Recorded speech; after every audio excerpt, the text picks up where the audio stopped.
Before I proceed further, two questions. One, why is it called the Rubik's Cube, and what is the other name for the Rubik's Cube?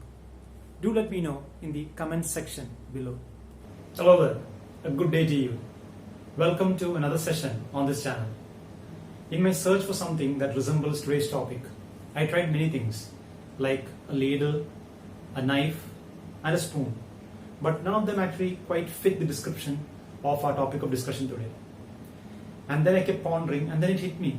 I had not one, not two, not three, but 8 of the models that I was looking for. What are they?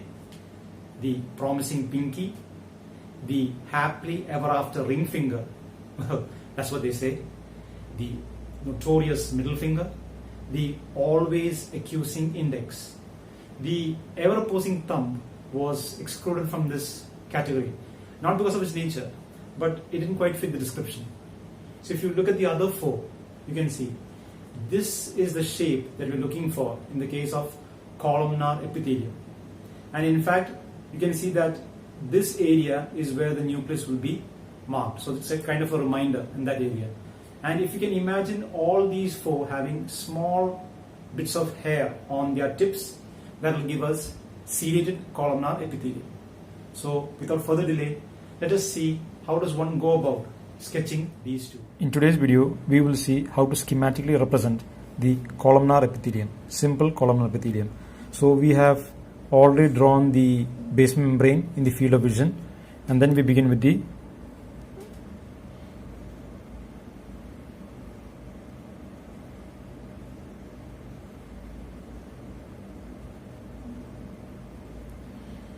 this is how we draw the columnar epithelium. Another easy way that you can do it is, before you begin, you can put a dotted line as a reference, and then so that they roughly remain the same height.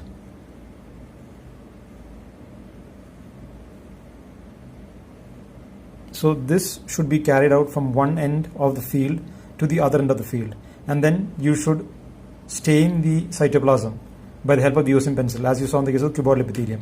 Once that is done, the field of vision will resemble something like this. Now in this, what we do is we're supposed to mark the nucleus. The nucleus is seen as elongated, and the lower 1/3 close to the base membrane.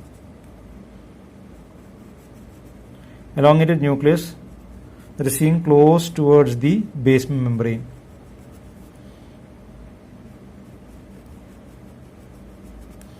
Now this also you have to mark the nucleus from this end to the other end. Once that is done, the complete field will resemble something like this. Okay, so this is how we represent the simple columnar epithelium. Now in some cases, if we're supposed to draw the serrated columnar epithelium. So cilia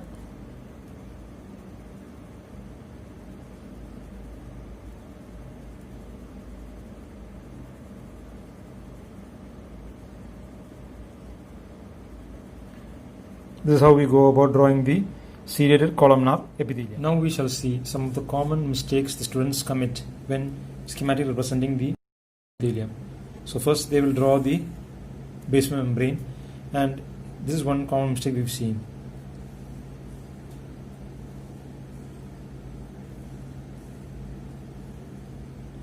See this part is not like this, like I've shown in the previous one.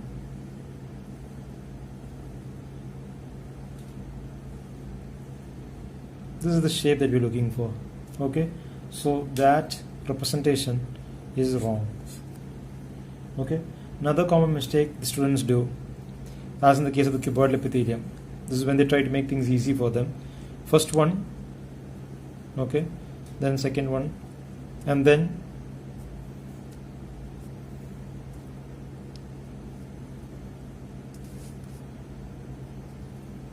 so you see the corners over here, they are sharp, but they don't have this look over here, so which means that representation is also wrong. Okay, then another one that the students do, first they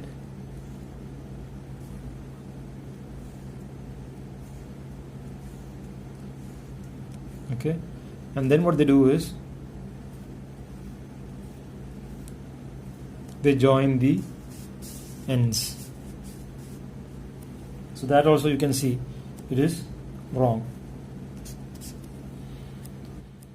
And then the last one, that's what I told in the beginning of the video itself. If you do not put a dotted line as a landmark or as a reference, when you draw,